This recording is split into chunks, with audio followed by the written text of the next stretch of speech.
यूं तो इतिहास के पन्नों में हजारों मोहब्बत की दास्तां दर्ज हैं, जिनमें कुछ में प्रेमियों की मोहब्बत उन्हें हासिल हुई और कुछ इसे हासिल करने की चाहत में जमाने से लड़ते हुए अपनी जान को त्याग कर इतिहास के पन्नों में दर्ज हो गए। हजारों प्रेमी जो जमाने से टकरा गए अपनी मोहब्बत को पाया और हजारों जीत कर भी अपनी मंजिल को पा न सके। वक्त ने उनसे खेल खेला, वो दुनिया से तो जीत गए पर वक्त के हाथों मजबूर हो गए।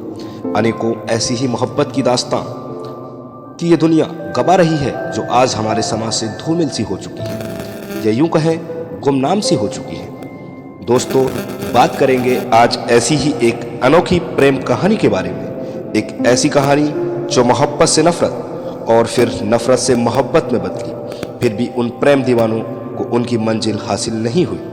लैला मजनू, हीर रांझा, सिरी फरियाद आदि अनेकों प्रेम कहानियां हम सुनते आ रहे हैं। क्या दोस्तों, आपने राजकुमारी मूमल और राजा महेंद्र की मोहब्बत की दास्तां को सुना है? एक ऐसी दास्तां जिसमें राजकुमारी मूमल और राजा महेंद्र ने हजारों परेशानियों को उठाते हुए अपनी मोहब्बत को हासिल करने के लिए लगातार आगे बढ़ते रहे, और फिर जब उनकी मंजिल उनके करीब थी, तभी उनकी एक भूल उनके लिए जानलेवा साबित हुई। तो आइए दोस्तों, शुरू करते हैं। मूमल राजस्थान के जैसलमेर के लौद्रवा की रहने वाली थी, वही राजा महेंद्र अमरकोट के रहने वाले थे। राजकुमारी मूमल अत्यंत सुंदर थी।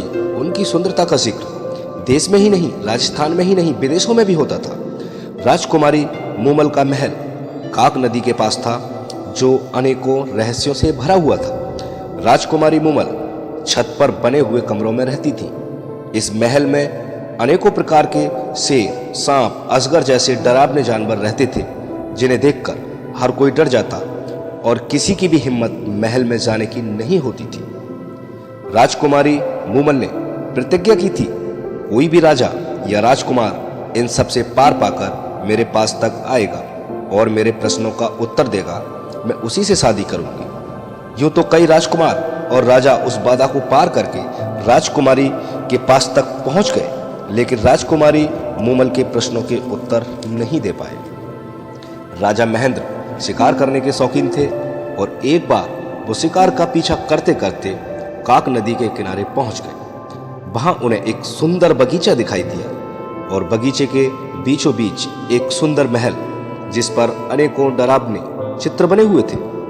राजा महेंद्र महल को देखने के लिए बगीचे में अंदर तक आ गए। बगीचे में एक दासी के द्वारा महेंद्र ने राजकुमारी मूमल की सुंदरता के बारे में सुना। साथ ही दासी ने महेंद्र को बताया, जो व्यक्ति राजकुमारी तक पहुंचेगा और उनके सवालों के जवाब देगा, उसी से राजकुमारी शादी करेंगे। राजा महेंद्र के दिल में राजकुमारी से मिलने की इच्छा जन्म ले चुकी थी और वो राजकुमारी मूमल तक पहुंच गए। राजा महेंद्र मूमल को देखते ही आश्चर्यचकित हो गए और उनसे नजरें ही नहीं हटा पाए।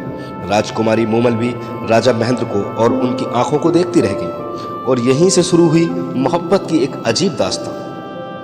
राजा महेंद्र पहले से ही शादीशुदा थे, उनकी 6 रानियां थीं।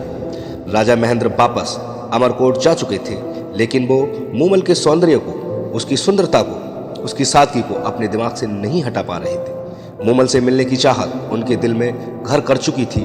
वो किसी भी कीमत पर राजकुमारी मूमल से मिलना चाहते थे।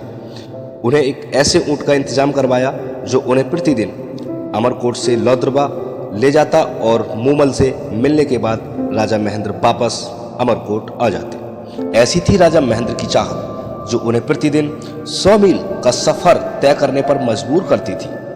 राजा महेंद्र की पत्नियों को जब ये पता चला तो उन्होंने उस ऊंट की टांगें तोड़वा दी। राजा फिर भी किसी तरह लौद्रवा तक के अपने सफर को जारी रखते रहे।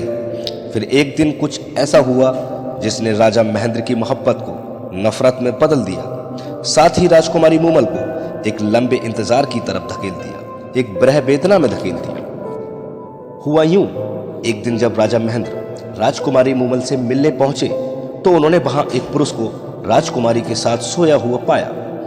दरअसल वो कोई पुरुष नहीं था, बल्कि पुरुष के भेष में राजकुमारी मूमल की छोटी बहन थी। राजा इस बात से अनजान थे। राजकुमारी मूमल को चरित्रहीन मानते हुए राजा महेंद्र ने अमरकोट वापस आना बेहतर समझा।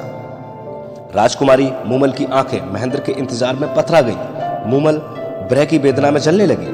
वह समझ नहीं पा रही थी क्यों राजा महेंद्र अब उससे मिलने नहीं आ रहे हैं। मूमल के इंतजार और विरह की वेदना राजस्थानी लोकगीतों में आज भी मौजूद है, आज भी सुनी जा सकती है। राजकुमारी मूमल ने अनेकों पत्र राजा महेंद्र के लिए लिखे, लेकिन महेंद्र के पढ़ने से पहले ही उसकी रानियों ने उन्हें फाड़ दिया। राजकुमारी मूमल ने महेंद्र से मिलने के लिए अपने कई सेवक अमरकोट भेजे, लेकिन रानियों द्वारा उन्हें महेंद्र से नहीं मिलने दिया गया। और फिर एक दिन ऐसा भी आया जब राजकुमारी का एक सेवक राजा महेंद्र से मिलने में सफल हो गया और कुछ दिन में राजा महेंद्र को सच्चाई पता चल गई कि उस दिन बाग में उन्होंने जो देखा था वह कोई पुरुष नहीं था, बल्कि राजकुमारी मूमल की बहन थी, जो कि एक पुरुष का वेश धारण किए हुए थी।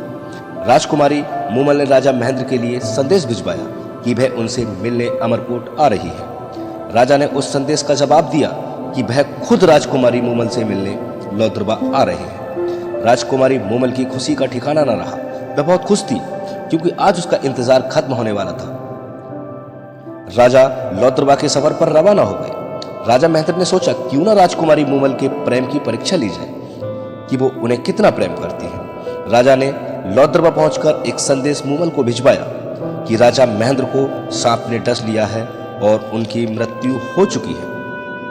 जब यह संदेश राजकुमारी तक पहुंचा, ये सुनते ही राजकुमारी गिर पड़ी और कुछ देर महेंद्र महेंद्र का नाम पुकारते हुए अपने प्राणों को त्याग दिया। उधर जब यह खबर राजा तक पहुंची कि राजकुमारी मूमल ने राजा के वियोग की खबर को सुनकर, राजा की मृत्यु की खबर को सुनकर अपने प्राण त्याग दिए हैं, राजा महेंद्र भी अपने संतुलन को खो बैठे और रेत के टीलों में मूमल को पुकारते हुए अपने प्राणों को खो दिया। इस तरह अंत हुआ इस सच्ची प्रेम कहानी का। एक भूल ने उनकी मोहब्बत की मंजिल को एक दर्दनाक अंत में बदल दिया।